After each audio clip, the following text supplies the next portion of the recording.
आपके महान गुण वर्णन करने योग्य हैं। अब आप कल्याण में शिव पुराण के श्रवण की विधि बतलाइए, जिससे सभी श्रोताओं को संपूर्ण उत्तम फल की प्राप्ति हो सके। सूची ने कहा कि हे मुनि सोनक, अब मैं तुम्हें संपूर्ण फल की प्राप्ति के लिए शिव महापुराण के श्रवण की विधि बता रहा हूँ। पहले किसी जोशी को बुला करके दान मान से संतुष्ट करके अपने सहयोगी लोगों के साथ बैठ करके बिना किसी विघ्न बाधा के कथा की समाप्ति होने के उद्देश्य से शुद्ध मुहूर्त अनुसाधन कराएं और प्रयत्न पूर्वक देश देश में स्थान स्थान पर यह संदेश भेजें कि हमारे यहाँ शिव पुराण की कथा होने वाली है।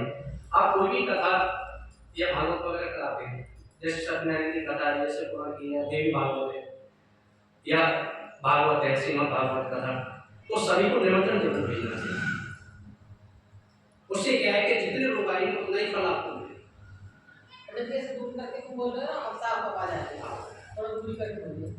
तो उसका जो है बहुत फल मिलता है।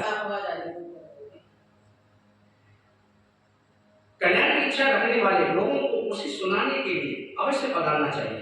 कुछ लोग भगवान श्री हरि की कथा से बहुत दूर पड़े रहते हैं।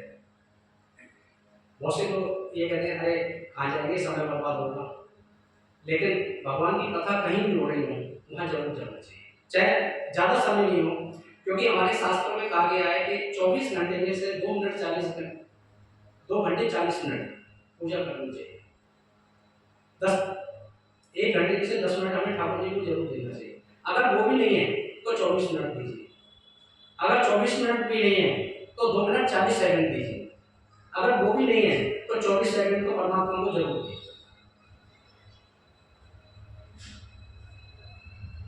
श्री हरि की कथा से बहुत दूर पड़ गए कितने ही स्त्री शूद्र आज भगवान शंकर की कथा कीर्तन से वंचित रहते हैं। उन सबको भी सूचना हो जाए कि ऐसा प्रबंध करना चाहिए कि देश देश में जो भगवान शिव के भक्त हैं तथा शिव कथा के कीर्तन और श्रवण के लिए उत्सुक हों, उन सबको आदर पूर्वक बुलवाना चाहिए और आए हुए लोगों का सब प्रकार से आदर सत्कार करना चाहिए।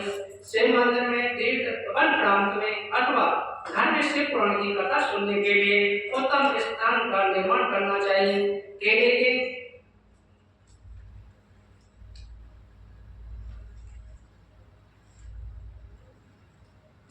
खम्भों से सुशोभित एक ऊंचा कथा मंडप तैयार करना चाहिए। भगवान की जो कथा का जो मंडप होता है ना, आसन उसको ऊंचा करना चाहिए।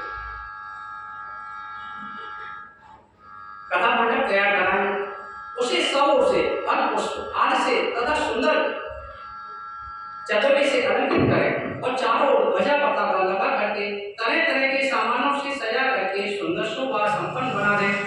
भगवान शिव के प्रति सब प्रकार से उत्तम भक्ति करनी चाहिए, वही सब प्रकार से आनंद का विधान है करने वाली है। परमात्मा भगवान शंकर के लिए दिव्य आसन का निर्माण करना चाहिए तथा कथावाचक के लिए भी एक ऐसा दिव्य आसन बनाना चाहिए जो उनके लिए सुखद हो सके। हे मुनि, नियम पूर्वक कथा सुनने वाले श्रोताओं के लिए सुंदर स्थान की व्यवस्था करनी चाहिए। ये नहीं केवल अपने लिए ही बना लो, जो और लोग आए उनको भी ऐसा लगे कि भाई हम जहाँ बैठे वो आसन अच्छा है, क्योंकि जहाँ आदमी पूजा करता है वो स्थान पवित्र जरूर होना चाहिए जहाँ पर बैठा है।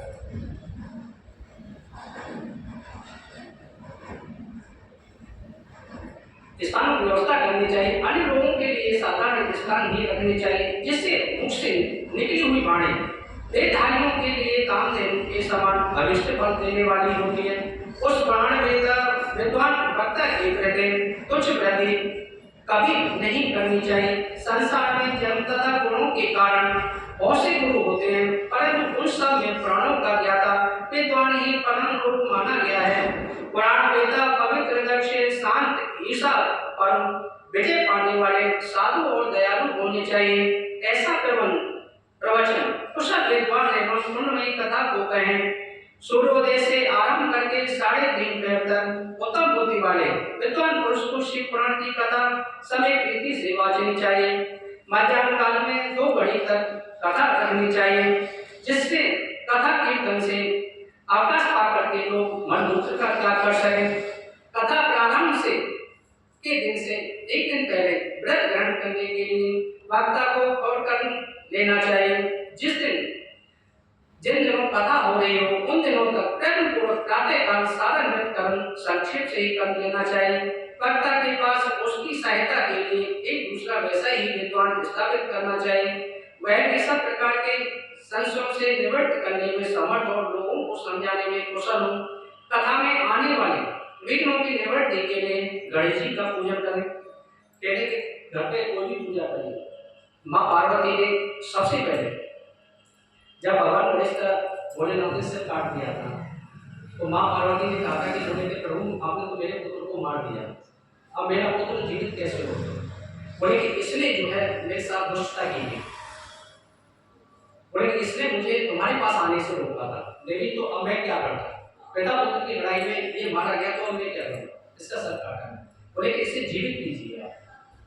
बोले मैं जीवित कैसे करूँ? जो जिसकी मृत्यु हो गई उसको कैसे जीवित करूँ? जो संसार का नियम है। बोले कि नहीं, आपको इसको जीवित करना है। मुझे कुछ नहीं समझ आ रहा। कहते हैं कि जब किसी चीज से हटकर लेते हैं तो आदमी को चाहे कहीं से भी कुछ करना हो लेकिन और वो दे दें। बोले कि मुझे नहीं पता सेवा सच्ची की महिमा को देख करके जब उन्होंने कहा कि मुझे नहीं पता आपको ही करना है, तब उन्होंने हाथी का सिर जो है गणेश जी के लगा और उसमें प्राण डाला। तो उन्होंने जब देखा कि ये तो गज का इन्होंने मस्तक लगा दिया, अब मेरे बेटा तो गुरु हो गया, अब मेरे बेटे का जो है गुण अच्छा चलेगा, कि जिसका स्वरूप भी बदल गया हूँ तो अब इसके बारे में कोई ना कोई कुछ ना कुछ कहता रहेगा। तब उन्होंने कहा था कि प्रभु आपने ये अच्छा नहीं किया, ये अच्छा नहीं किया, मेरे बेटे को कौन मानेगा? बोले कि देवी ऐसा नहीं है, आप बोलिए मैं इसके लिए क्या करूं? आप बताइए तो सही, इसके लिए मुझे करना क्या है? तो बोले प्रभु एक चीज मैं मांगती हूँ आपसे। बोले एक के बदले में आप वो मांग लो, लेकिन मांगना ऐसा जो मैं दे सकूं। बोले एक तो आपने पहले ही मांग लिया कि भाई इसको जिंदा कीजिए, अब आप क्या मांगना चाहती हैं वो बताइए। बोले प्रभु मुझे एक चीज चाहिए। बोले क्या?